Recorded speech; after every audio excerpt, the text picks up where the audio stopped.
लाए धरने पे क्यों बैठे हैं? मैं सामाजिक कार्यकर्ता हूं। जिले में कठिन समस्याएं जो होती हैं उसको हल करने की कोशिश करता हूं, क्योंकि ये दुख दर्द जनता का है। और मामला है कि 16 वर्षीय एक युवा बच्चा जो भारत का भविष्य बनने जा रहा था, कबीरुद्दीनपुर के गांव के ताइक्वांडो खिलाड़ी अनुराग यादव, दर्दनाक हादसा हुआ और सर कलम कर दिया गया एक तलवार की धार में। डीएम भी गए, एसपी भी गए, सब रो पड़े।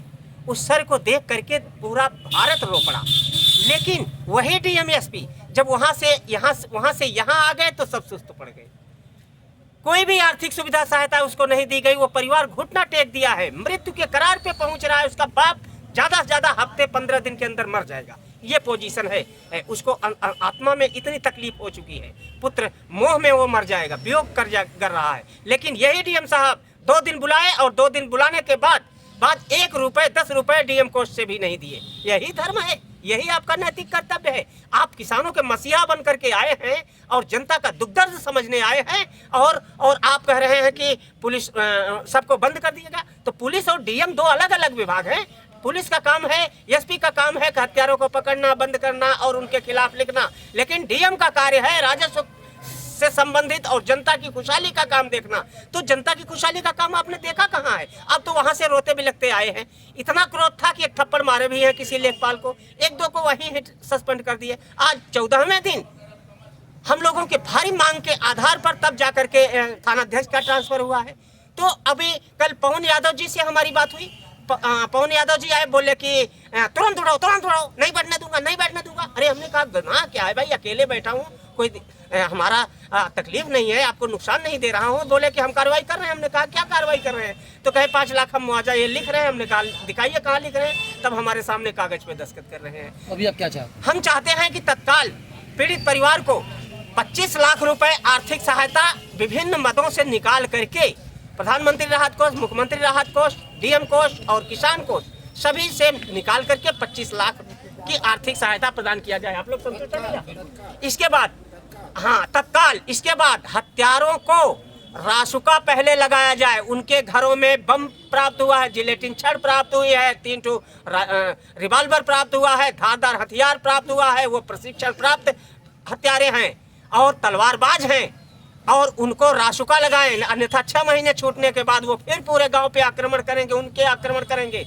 इस तरह से ये दादागिरी और ये नहीं चलेगा। अगर आप रासुका नहीं लगाते हैं, वो छूटते हैं, तो पूरे प्रदेश के लोग बस यही कहेंगे कि वो इतना ही जेल में होता है, मारने के बाद कुछ नहीं होता। इसलिए एक को दंडात्मक, असली दंडात्मक कार्रवाई जो भारत की अंतिम सजा है दिया जाए।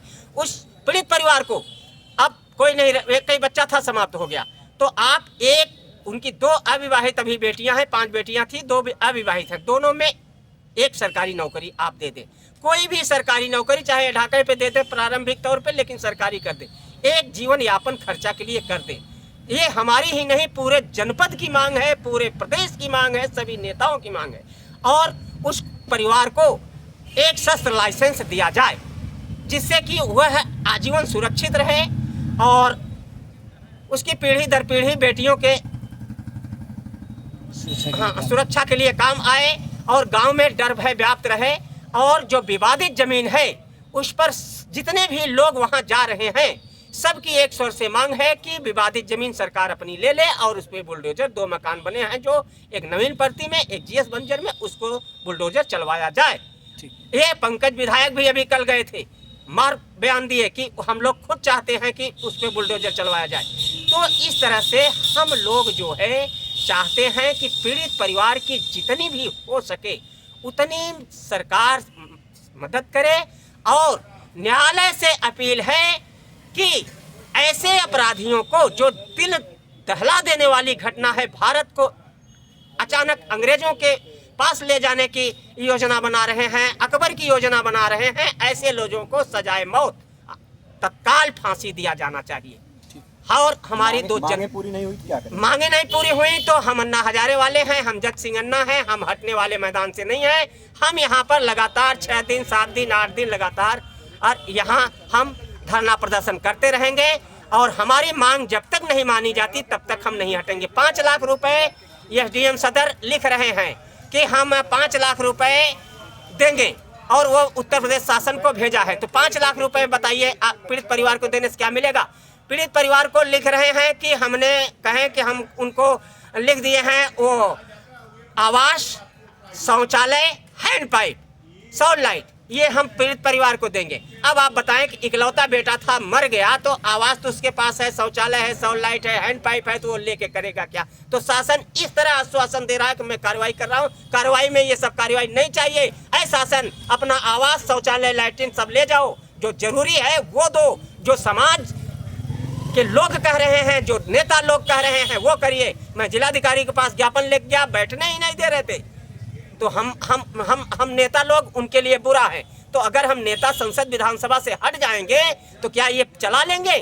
देश नहीं चला पाएंगे। ये 10 दिन में देश फिर गुलाम हो जाएगा। इसलिए हम नेताओं का होना बहुत जरूरी है।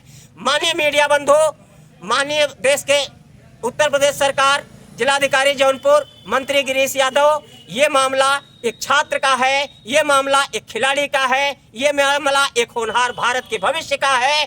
इसलिए इसमें न्याय दिया जाए। अनुराग यादव की एक मूर्ति सिर कटी उस गांव में लगाई जाए और एक मूर्ति शहर में लगा करके स्टेडियम अनुराग यादव के नाम से घोषित किया जाए, जिससे कि हर बच्चा, हर नौजवान वो सीख मिले कि हमको अपनी आत्मरक्षा खुद करना है, क्योंकि पीछे से तलवार से गर्दन काट सकता है। धन्यवाद।